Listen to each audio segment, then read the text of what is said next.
जय श्री कृष्ण। भीमसेनी निर्जला एकादशी की आप सभी को अनंत अनंत शुभकामनाएं। आइए आज निर्जला एकादशी के पावन अवसर पर हम सभी निर्जला एकादशी की कथा श्रवण करें। जिस कथा को श्रवण करने मात्र से अश्वमेध यज्ञ के समान फल प्राप्त होता है, 1,00,000 गोदान करने के समान फल प्राप्त होता है, तथा स्वर्ण की सिंहासन पर श्रीमद् पद्म पुराण को विराजमान करके दान करने का जो फल है वह केवल भीमसेनी एकादशी श्रवण करने मात्र से प्राप्त होता है। तो आइए हम आनंद पूर्वक भीमसेनी एकादशी निर्जला एकादशी की कथा श्रीधाम वृंदावन से सनातन भक्ति पर चैनल पर आनंद पूर्वक श्रवण करें। भीमसेनी एकादशी के बारे में श्री युधिष्ठिर जी ने भगवान कृष्ण से पूछा, हे गोविंद, यह एकादशी का नियम क्या है, विधि क्या है और करने से क्या फल प्राप्त होता है। तब भगवान बाल कृष्ण लाल ने कहा, हे युधिष्ठिर, ज्येष्ठ मास के शुक्ल पक्ष की यह पावन एकादशी में व्यक्ति दसवीं की रात्रि में अपने मुखारविंद को स्वच्छ करने के बाद एकादशी के व्रत की प्रतिज्ञा लेकर द्वादशी में सूर्योदय पर्यंत जो बिना जल और अन्न फल आदि के ग्रहण किए हुए व्रत करता है उसका नाम निर्जला एकादशी व्रत है। इस एकादशी में भगवान विष्णु के दिव्य चतुर्भुज स्वरूप का दर्शन, जिनके शरीर पर दिव्य पीतांबर है, वैजंती वनमाला है एवं जिनके हाथ में सुदर्शन चक्र है, जो चतुर्भुजा धारण किए हुए प्रसन्न मुद्रा में आशीर्वाद प्रदान कर रहे हैं, ऐसे प्रभु का स्मरण करते हुए द्वादशाक्षर मंत्र का जाप करता है, उसे इस व्रत के करने से और अधिक पुण्य की प्राप्ति होती है। जो व्यक्ति इसके नियमानुसार, नियम है दिन में शयन ना करें, एकादशी के दिन में शयन ना करें, ब्रह्मचर्य का पालन करें, किसी की निंदा ना करें, किसी भी प्रकार का अशब्द वाणी से ना बोलें, किसी के साथ में भी छल कपट राग द्वेष की वृत्ति को मन में ना लाने दें, किसी भी व्यक्ति के साथ झूठ अथवा क्रोध ना करें। ऐसा करते हुए स्वच्छ मन के साथ जो भगवान नारायण की पूजा करता है, सुबह ब्रह्म मुहूर्त में उठ करके अपने आराध्य की आराधना में निमग्न हो जाता है, गंगादिक नदियों का स्मरण करते हुए दिव्य स्नान आदि के द्वारा अपने शरीर को पवित्र करके और भगवान की सेवा में समर्पित रहते हुए अपना मन गोविंद के चरणों में जोड़ करके कार्य करता है, उसे अभिष्ट फल की प्राप्ति होती है। ऐसे व्रत करने वाले व्यक्ति के जीवन में अगर पापों का पहाड़ भी है तो वह भी यह व्रत करने मात्र से समाप्त हो जाता है।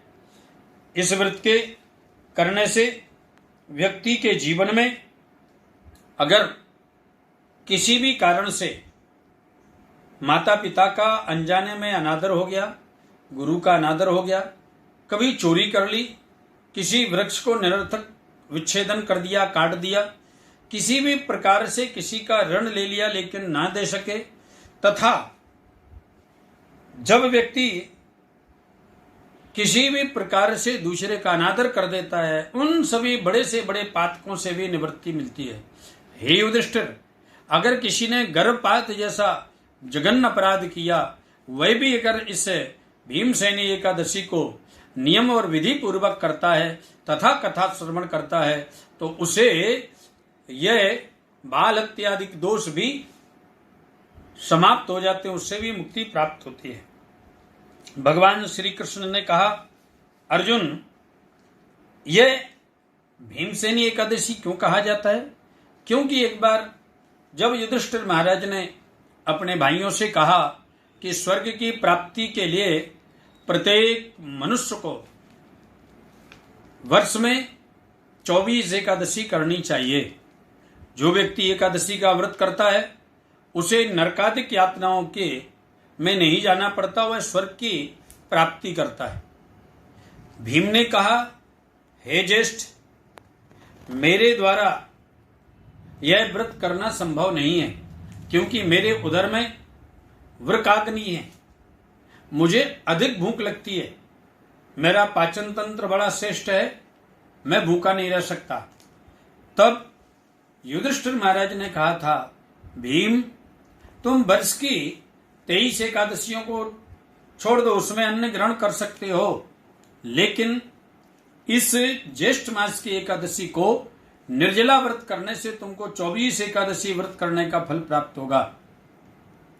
बहुत सुंदर विस्तार पूर्वक जब युधिष्ठिर महाराज ने समझाया, तब भीम ने संकल्प किया, हे ज्येष्ठ, मैं ज्येष्ठ मास की इस निर्जला एकादशी, शुक्ल पक्ष की एकादशी को निराहार एवं बिना जल ग्रहण किए हुए व्रत करूंगा तथा भगवान नारायण की उपासना में निमग्न रहूंगा। भीम ने 10वीं की रात्रि में संकल्प युक्त होकर व्रत का प्रतिज्ञा करते हुए पालन किया। एकादशी में निराहार रह करके भगवान नारायण की सेवा की, तुलसी से अर्चन किया, पुष्पों से अर्चन किया, बहुत सुंदर श्रृंगार किया, द्वादशाक्षर मंत्र का जाप किया। एकादशी में श्रेष्ठ मंत्र द्वादशाक्षर है, उसका जाप किया। यह करने से भीम समस्त पातकों से मुक्त हुए।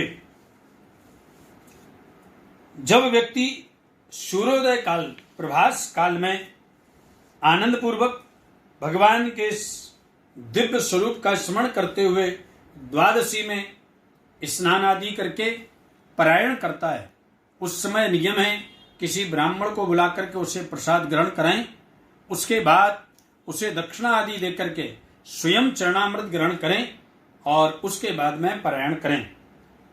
जो व्यक्ति इस प्रकार से एकादशी का व्रत करता है उसे एक एक पहर में कोटि कोटि स्वर्ण मुद्रा दान करने का फल प्राप्त होता है, वह सब अक्षय होता है। यह भगवान श्री कृष्ण का कथन है।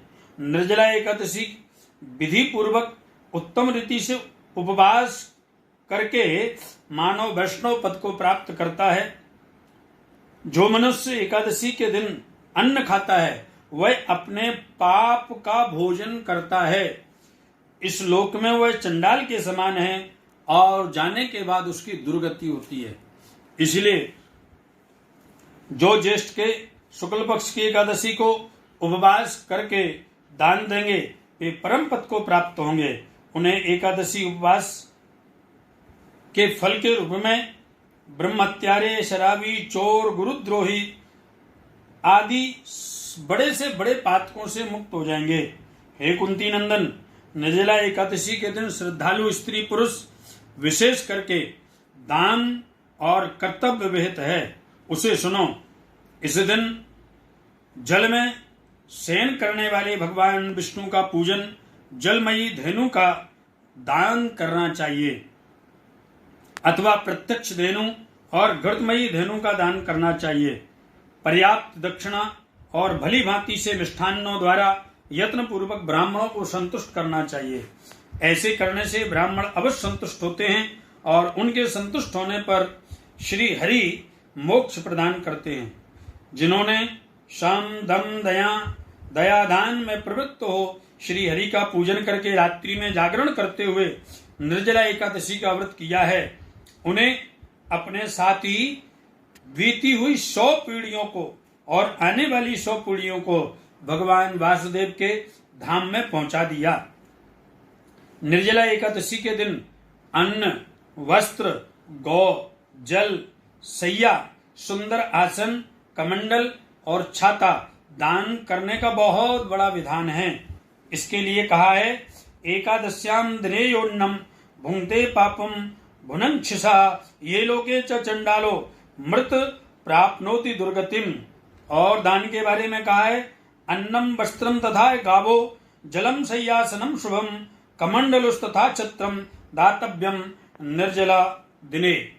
इस प्रकार के दान करने का बहुत बड़ा फल प्राप्त होता है। जो ज्येष्ठ एवं सुपात्र ब्राह्मण को जूता दान करता है, वह सोने के विमान में बैठ करके स्वर्गलोक में भक्ति पूर्वक स्थान प्राप्त करता है, प्रतिष्ठित होता है। जो इस एकादशी की महिमा को भक्ति पूर्वक सुनता है, उस व्यक्ति को भी स्वर्ग की प्राप्ति होती है। तथा एकादशी के दिन घड़े में जल भरकर उसमें मिष्ठान रखकर और फल रख करके किसी ब्राह्मणों को दान करने से भी विशेष फल होता है। उसका मंत्र है देव देव ऋषिकेशा संसारणव तारकम उदक कुंभ प्रदानेन नयमाम परमाम गतिम। हे प्रभु, हे देव, हे महादेव, इस संसार रूपी सागर को पार करने के लिए मैं यह कुंभ कलश के साथ जल अर्पित कर रहा हूं। आप मुझे इस भव सागर से पार करने की कृपा करें। प्रभु कृपा करते हैं। जो इस कथा को प्रेम पूर्वक सुनता है तथा धूप दीप नैवेद्य से पूजन करता है, वस्त्र दक्षिणादि दान करता है, श्रद्धा पूर्वक प्रणाम करता है, उसकी समस्त मनोकामनाएं पूर्ण होती हैं। आप सभी ने एकादशी के व्रत की दिव्य कथा को श्रवण किया। सनातन भक्ति पथ चैनल पर इसी प्रकार से आप कथाएं सुनते रहें और इस चैनल को सब्सक्राइब करें, अधिक से अधिक शेयर करें, जिससे ज्यादा से ज्यादा लोग इस कथा को सुन सकें। शेयर करने से आप भी पुण्य फल के भागी बनेंगे। जय श्री कृष्ण, जय श्री राम।